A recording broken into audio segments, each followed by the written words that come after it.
గురుభ్యో నమః. అశుభ జననాలు రెండవ భాగం. సంక్రాంతి జనన దోష నివారణలు.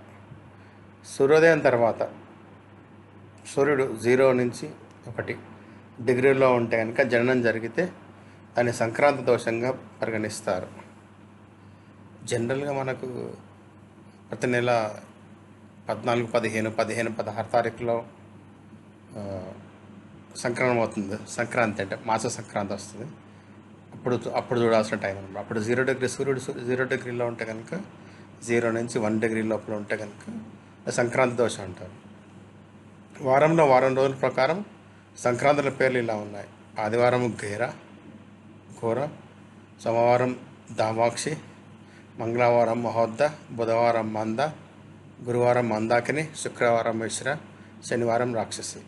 ఈ 7 రోజులలో సంక్రాంతి సమయానికి జననం జరిగిన వారు మొదట పేదరికము దుఃఖంతో జీవిస్తారు. కానీ పరిహార పూజలు చేసినచో ధనవంతులుగా సుఖశాంతులతో జీవిస్తారు. పరిహారం: నవగ్రహ శాంతి చేయాలి. నివాసంలో తూర్పు భాగంలో శుభ్రంగా ఉన్న స్థలాన్ని గోమయంతో శుద్ధి చేయాలి. తర్వాత 3 వేర్వేరు ధాన్యాల కుప్పలు తయారు చేయాలి. వడ్లు 5 ద్రోణలు అంటే సుమారు 80 సేర్లు. ఒక సేర్ అంటే 933 గ్రాములు అండి రఫ్గా. బియ్యము 2 ద్రోణలు 40 సేర్లు. నువ్వులు 1 ద్రోణ 20 సేర్లు.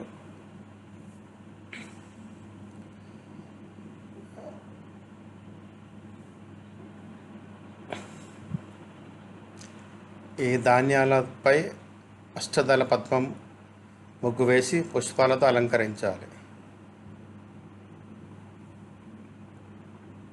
సంపూర్ణంగా మంత్ర పరిపూర్ణం కలిగిన పండితుని ఆహ్వానించాలి.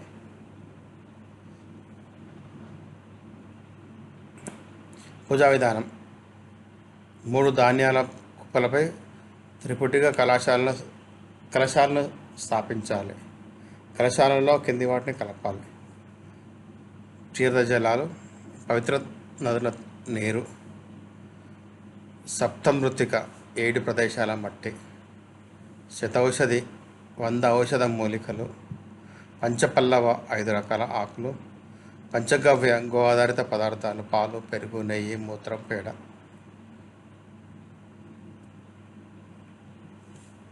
ప్రతి కలశాన్ని వస్త్రాలతో కప్పాలి. వాటిపై చిన్న మట్టి పాత్రను ఉంచాలి. కలశాల మధ్యలో సంక్రాంతి విగ్రహాన్ని స్థాపించాలి. దాని 2 వైపులా ఆదిదేవుడు సూర్యుడు, ప్రత్యాది దేవుడు చంద్రుడి విగ్రహాలను ఉంచాలి. ఈ 3 విగ్రహాలకు ఒక్కొక్క దానిపై 2 వస్త్రాలు అర్పించాలి. పూజా విధాన ప్రకారం సంక్రాంతి విగ్రహానికి త్రయంబకం యజామహ వంటి మంత్రాలు, సూర్య విగ్రహానికి ఉద్ శౌర్యాయ నమః మంత్రము, చంద్ర విగ్రహానికి అపాయయ్య స్వాహ అని మంత్రము. వీటితో పూజ చేయాలి. పంచోపచార షోడోపచార పద్ధతిలో పూజ నిర్వహించాలి. త్రయంబకం మంత్రంతో మృత్యుంజయ జపం 1008 సార్లు లేదా 108 సార్లు లేదా 28 సార్లు చేయాలి. హవన విధానం: కలశాల పశ్చిమ భాగంలో ఉన్న చిన్న హోమకుండం తయారు చేయాలి. ఆ మంటలో సమిద, నెయ్యి, తిలపొడి అంటే నువ్వుల పొడి అన్నమాట, హవిస్సు ద్వారా హవనం చేయాలి. హవనంలో త్రయంబక మజాహ మంత్రం 1008 సార్లు లేదా 108 సార్లు లేదా 28 సార్లు సమర్థానుసారం చేయాలి. తర్వాత నువ్వులతో కూడిన హవనం మృత్యుంజయ మంత్రంతో చేయాలి. శిష్టకృత హవనం చేసి ఆ తీర్థజలాన్ని శిశువు మరియు తల్లిదండ్రులపై శిరస్సు నుండి షట్కోణంతో ప్రోక్షణ చేయాలి. చివరగా శక్తి మేరకు బ్రాహ్మణులకు భోజనం పెట్టాలి. ఈ పూజా విధులను ఆచరించడం ద్వారా సంక్రాంతి దోషం తగ్గి శిశువు మరియు తల్లిదండ్రులు ఆయురారోగ్యాలతో కూడా సుఖ సంపత్తులను అనుభవిస్తారు.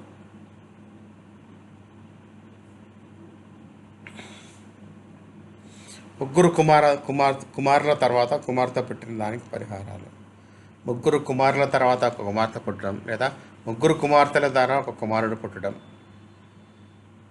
తల్లిదండ్రుల వంశాలకు అంటే మాతృ మరియు పితృవంశాలకు అనిష్టకరమైనది. అశుభంగా పరిగణించబడుతుంది. అందువల్ల ఈ దోషాలను విముక్తి పొందేందుకు క్రింది విధంగా సూచించబడిన శుద్ధి కర్మలు చేయవలసి ఉంటుంది. పరిహార కర్మల నిర్వహణ కాలం. ఈ శుద్ధి కార్యాలు సూతకం ముగిసిన తర్వాత మరుసటిది ఉదయం లేదా ఇతర శుభదినాన్ని నిర్వహించవచ్చు. పరిహార పద్ధతి. యజ్ఞాదులు చేయగల శ్రద్ధావంతులైన పండితులను మరియు బ్రాహ్మణులను ఎన్నుకోవాలి. పూజారి తరువాత నవగ్రహాలకు నమస్కారం చెప్పి పండ్ల రాశిపై 4 కలశాలను ఏర్పరచాలి. ఆ కలశాలపై బంగారంతో చేసిన 4 విగ్రహాలు ఉంచాలి. బ్రహ్మ, విష్ణు, మహేశ్వర, ఇంద్రుడు. ఈ 4 విగ్రహాలకు విధి విధానాల ప్రకారం పూజ చేయాలి. మంత్రపఠనం మరియు హవనం. పూజకు సహాయకుడైన బ్రాహ్మణుడు స్నానం చేసి 4 రుద్ర సూక్తాలను మరియు సంపూర్ణ శాంతి సూక్తాన్ని పఠించాలి. పూజారి సమిధలు, నెయ్యి, నువ్వులు ఉపయోగించి కింది సంఖ్యలో హవనం చేయాలి. 1008 సార్లు లేదా 108 సార్లు లేదా 28 సార్లు సామర్థ్యం వరకు. హవన సమయంలో బ్రహ్మ, విష్ణు, మహేశ్వర, ఇంద్రులను మంత్రాలను ఉచ్చరిస్తూ హవనం చేయాలి. తర్వాత శిష్టకృత హవనం పూర్ణాహుతి చేయాలి. తర్వాత శిష్యుతో పాటు తల్లిదండ్రులపై అభిషేకం చేయాలి. ఆచరణీయ దానాలు. పూజారి మరియు సహాయకులకు సామర్థ్యం మేరకు ధనం ఇవ్వాలి. బ్రాహ్మణులకు భోజనం పెట్టాలి. శిశువు తల్లిదండ్రులు ఒక రాగి పాత్రలో నెయ్యి వేసుకొని దానిలో తమ ప్రతిబింబాన్ని చూడాలి. చివరిగా ధాన్యం మరియు వస్త్రాలను పేదవారికి దానం చేయాలి. ఈ విధంగా శుద్ధ కర్మలు జరిపినచో అశుభ ప్రభావాలు తొలగి శిశువు మరియు అతని తల్లిదండ్రులు శాంతిగా సుఖంగా జీవించగలరు.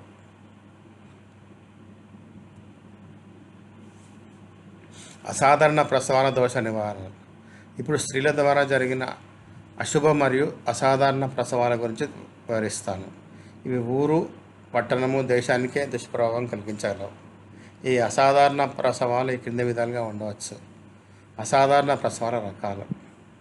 సగటు గర్భధారణ కాలానికి ముందు 2, 3, 4 నెలల ముందు లేదా అంత్య నెలల తర్వాత పుట్టిన శిశువు చేతులు లేకుండా, కాలు లేకుండా, ఇతర అవయవాలు లేకుండా, తల లేకుండా లేదా 2 తలలతో పుట్టిన శిశువు. మానవ మహిళ నుండి జంతు రూపంలో ప్రసవం, జంతువుల నుండి మానవ ఆకారంలో ప్రసవం. ఇలాంటి ప్రసవాలు మహిళల ద్వారా లేదా ఇంటిలోని ఆవులు, గేదెలు మరియు మొదలైన ద్వారా జరగడం ఆ ఇంటి సభ్యులందరికీ అశుభ సూచకంగా పరిగణించబడుతుంది. పరిహారాలు. ఇలాంటి ప్రసవాలు జరిగిన స్త్రీ లేదా జంతువులను ఇంటి నుండి విడిచిపెట్టడం శ్రేయస్కరమైన పరిహారంగా భావించబడుతుంది. 15 లేదా 16 సంవత్సరాల్లో బాలిక గర్భం ధరించడం లేదా ప్రసవించడం కూడా చాలా దోషకరమైనదిగా పరిగణించబడుతుంది. సూర్యుడు సింహరాశిలో ఉన్నప్పుడు ఆవు ప్రసవించడం, సూర్యుడు మకర రాశిలో ఉన్నప్పుడు బర్రె ప్రసవించడం, అంటే గేదె ప్రసవించడం, ఇవి వాటి యజమానులకు మరియు వాటిని పోషించే వారికి హానికరమైనదిగా పరిగణించబడతాయి. దోష నివారణ మార్గాలు. ఇలాంటి ఆవు లేదా బర్రెను బ్రాహ్మణునికి దానం చేయాలి లేదా తగిన శాంతకర్మలు, పూజలు, హవనాలు నిర్వహించి దోషాలను నివారించాలి. ఈ విధంగా సూచించిన పరిహారాలు చేయడం ద్వారా కుటుంబ సభ్యులు ఆ అసాధారణ ప్రసవాల వల్ల కలిగే దుష్ప్రభావాల నుంచి తప్పించుకోగలరు.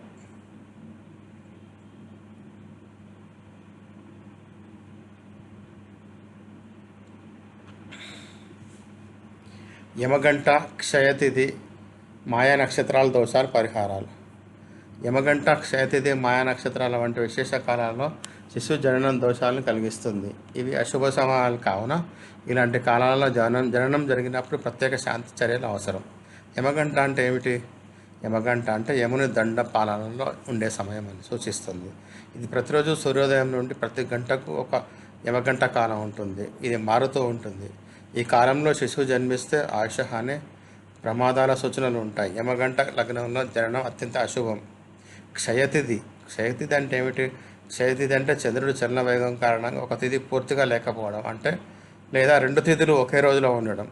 ఉదాహరణకు కొన్ని రోజులలో చతుర్థి ఉదయానికి ఉండదు. దీన్ని క్షయతిథి అంటారు. ఆ రోజు జననం అయితే జీవితంలో అపవృద్ధి, సంక్షోభాలు, కుటుంబ వ్యాధులు అనుభవించవచ్చు. మాయ నక్షత్రాలు. కొన్ని నక్షత్రాలు మాయక నక్షత్రాలుగా పరిగణించబడతాయి. అవి దృష్టికోణంలో సాధారణంగా శుభంగా కనిపించిన ప్రత్యేక సందర్భాల్లో శక్తులు ప్రతికూలంగా పనిచేస్తాయి. ఈ నక్షత్రాల్లో పుట్టిన వారు చలనం ఎక్కువ స్థిరంగా ఉండలేరు. వారికి జీవితంలో ఉత్కంఠ ఎక్కువగా ఉంటుంది. పరిహార విధానాలు: ఈ అశుభ కాలాల్లో జన్మించినప్పుడు ఈ క్రింది క్రియలు చేయాలి అన్నమాట. హోమాలు, శాంతి కర్మలు: నవగ్రహ శాంతి, యమశాంతి ఆహ్వానం, క్షయతిథి పరిహారార్థం ద్వాదశాదిత్య ఆహ్వానం, దానములు: గోధుమలు, నువ్వులు, నెయ్యి, పాలను బ్రాహ్మణులకు దానం చేయాలి. చీపురు దీపము, దుస్తులు కూడా శుభంగా పరిగణించబడతాయి. అనుకూల తిథి: నక్షత్రంలో శుద్ధి కర్మ, శిశువు పేరుతో ముహూర్త దినాన ప్రాశ్చిత శుద్ధి చేయాలి. పితృదేవతలకు గోపూజ కలిపితే ఉత్తమం. ఫలితంగా ఈ విధంగా పరిహారాలు చేయబడితే దోష ప్రభావం నశిస్తుంది. శిశువు ఆరోగ్యంగా ఎదుగుతాడు. ఇతరులకు హానిని కలిగించే యోగాలు శాంతిస్తాయి. కుజదోషం, మంగళదోషం వివాహ జీవితంపై ప్రభావం. పరిహారాలు: ఇప్పుడు నేను కుజదోషం గురించి వివరించబోతున్నాను. ఇది శుభ వివాహంలో ప్రధానంగా గమనించవలసిన విషయం.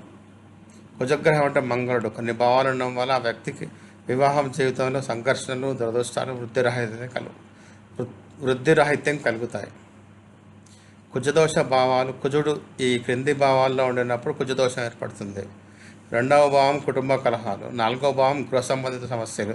7వ భావం భార్య భర్తతో సంఘర్షణ. 8వ భావం జీవిత భాగస్వామి ఆయుష్పై ప్రతికూలత. 12వ భావం రాష్ట్ర సంబంధాలు, అనాగరిక చర్యలు.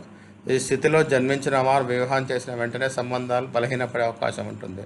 మంగళ దోష ఫలితాలు: ఈ దోషం ఉన్నవారు గృహస్థ జీవితం అసంతృప్తిగా ఉంటారు. భార్య భర్తతో గొడవలు ఎక్కువగా ఉంటాయి. కొన్ని సందర్భాల్లో భార్య లేక భర్త త్వరగా విడిపోయే అవకాశం కూడా ఉంటుంది. కొన్ని సందర్భాల్లో జీవిత భాగస్వామి మరణించవచ్చు. ఈ కారణంగా ఒకరి జాతకంలో మంగళ దోషం ఉన్నట్లయితే రెండో వ్యక్తి జాతకంలో కూడా మంగళ దోషం ఉండాలి. తద్వారా సమతుల్యత ఏర్పడుతుంది. పరిహారాలు: కుజ నివారణ ఈ క్రింది పరిహారాలు సూచించబడినవి. కుజశాంతి హోమము, మంగళగ్రహానికి శాంతి కర్మలు, కుజవర వృక్షదానము, అరటి మొక్క కంటి మీదల వృక్షము నాటి సంరక్షించడం, వివాహానికి ముందు శివపార్వతి కళ్యాణం చూడడం లేదా కన్యా కళ్యాణంలో పాల్గొనడం.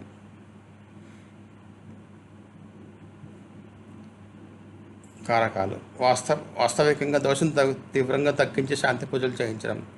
వివాహం మంగళదోషం ఉన్నవారితో జరగాలి, అంటే ఇద్దరిలో మంగళదోషం సమంగా ఉండాలి.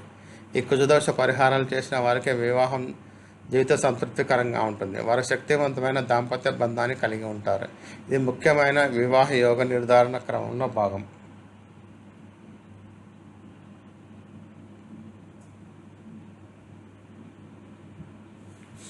కలహదోషం దాంపత్య సంఘర్షణకు కారణాలు మరియు పరిహారాలు. ఇప్పుడు నేను కలహదోషాన్ని నివారించబోతున్నాను. ఇది దంపతుల మధ్య అసమానతలు, విభేదాలు, అనుబంధ రాహిత్యం వంటి పరిస్థితులకు దారితీసే జాతక దోషం. కలహదోషం ఎందుకు వస్తుంది?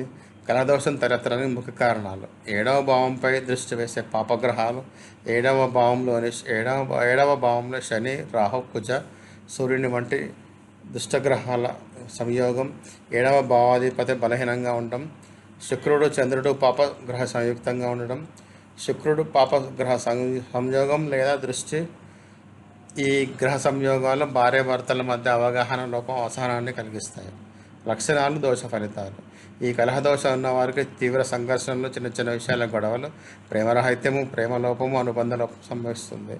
వేరు జీవనం, కొన్ని సందర్భాల విడాకులు కూడా, అపనమ్మకం, ఒకరి మీద ఒకరు నమ్మకపోవడం. పరిహార సూచనలు: కలహదోష నివారణకు పరాశరుడు సూచించిన ఉపాయాలు. శాంతి హోమాలు: శుక్రశాంతి హవనము, చంద్రశాంతి, గృహశాంతి పూజలు. వివాహ సమయంలో శాంతి కర్మలు చేయించడం. నవచంద్ర శాంతి, వివాహానంతరం శాంతిదానము, దంపతుల హృదయ సౌఖ్యం కోసం శివపూజ, అర్ధనారీశ్వర పూజ, శివపార్వతి కళ్యాణోత్సవం పాల్గొనడము, రుక్మిణి ద్వాదశి వ్రతము మహిళలు పాటించగలరు. అనుకూల జతగణనం కీలకం. వివాహానికి ముందు జాతక కూటమి గుణమేళనం శ్రద్ధగా పరిశీలించాలి.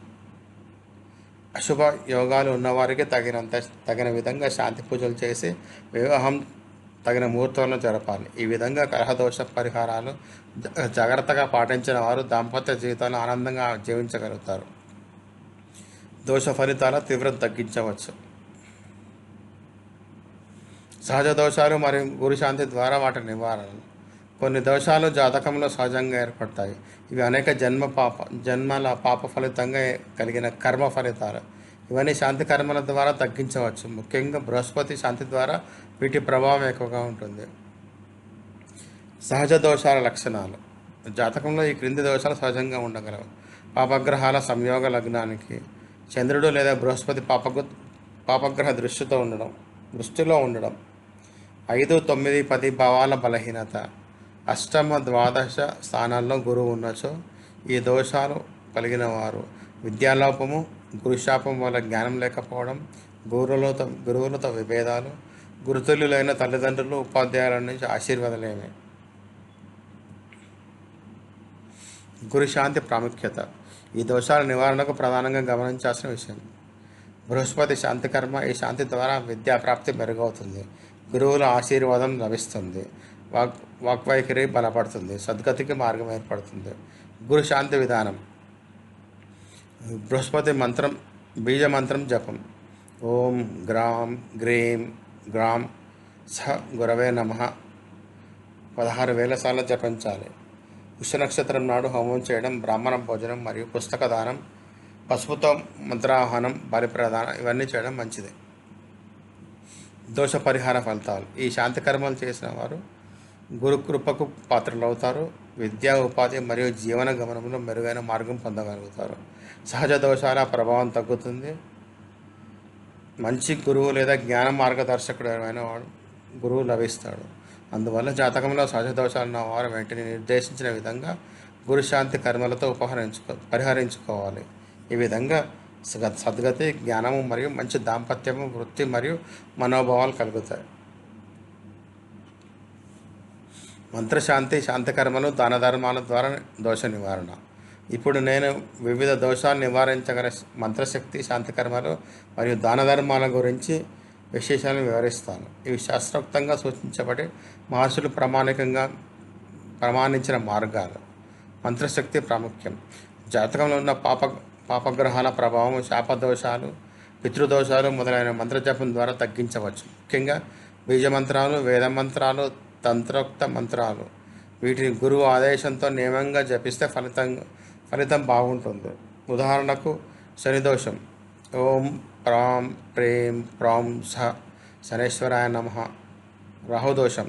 ఓం బ్రాం బ్రీం బ్రాం సహ రహవే నమః.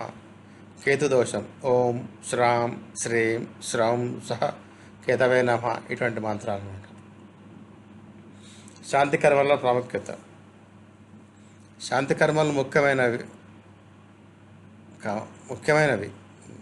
అవి గోపూజ, నవగ్రహ హోమము, దృష్టి నివారణ పూజలు, తత్సంబంధిత గ్రహానికి శాంతి హవనం. ఇవన్నీ కర్మబద్ధంగా చేయాలి, నిష్ఠతో చేయాలి. మూఢనమ్మకాలు కాక గురువు మార్గదర్శకంలో చేయాలి. దాన ధర్మాలు, అన్నదానం, వస్త్రదానం మొదలైనవి. పాపదోషాలు, పూర్వజన్మ ఫలితాల నుండి విముక్తి పొందే మార్గాలలో ఒకటి దానం.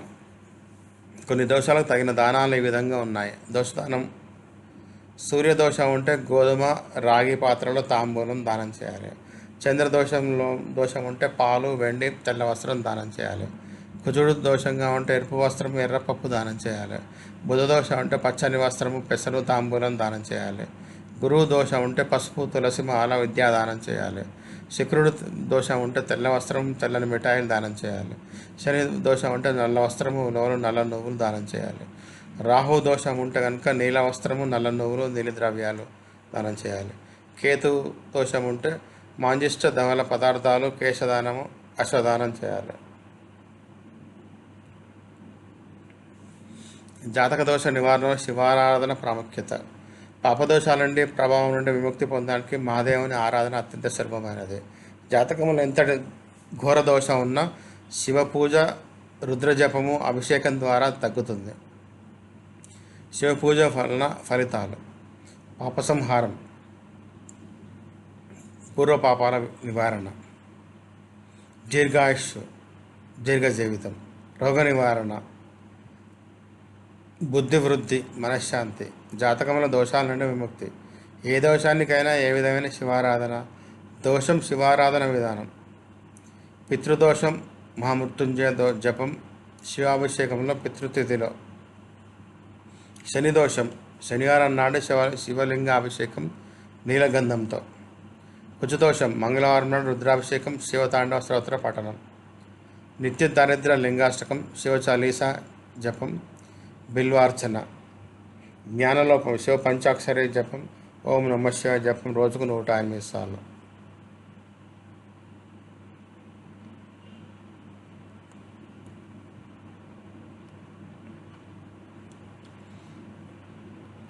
శివలింగాభిషేక విధానం. అభిషేకార్థకంగా ఈ పదార్థాలను ఉపయోగిస్తే పాపక్షయం కలుగుతుంది. పాలు శరీర రోగ నివారణ, పసుపు నీరు వాక్శుద్ధి, తేనె మధుర జీవితం, గోమూత్రం దోష నివారణ, గంగాజలం పాప విమోచనం, బిల్వదళం మహాదేవుని అగ్రప్రీతి. శివనామస్మరణ ప్రాముఖ్యత. ఓం నమ శివాయ అనే పంచాక్షర మంత్రం నిత్యం జపించిన వారికి జాతక దోషాల భయం ఉండదు. ఈ మంత్రం సర్వదోష నాశకరమైనది. అన్ని దోషాలకు చివరి నామమే శివానుగ్రహమే. చివరి నివారణే శివానుగ్రహమే. శివభక్తి ఒక శాశ్వత దోష నివారణ మార్గం. పితృశాప గ్రహ పాప ఏదైనా దోషం నుండి శివుని కృపతో పోగొట్టుకోవచ్చు. శివపూజ చేసేవారు కర్మబంధాలను విముక్తులవుతారు. శివారాధనతో జాతక శుద్ధి జరుగుతుంది. ఇది భౌతిక, మానసిక, ఆధ్యాత్మిక స్థాయిలో శ్రేయస్సునిస్తుంది. ధన్యవాదాలు.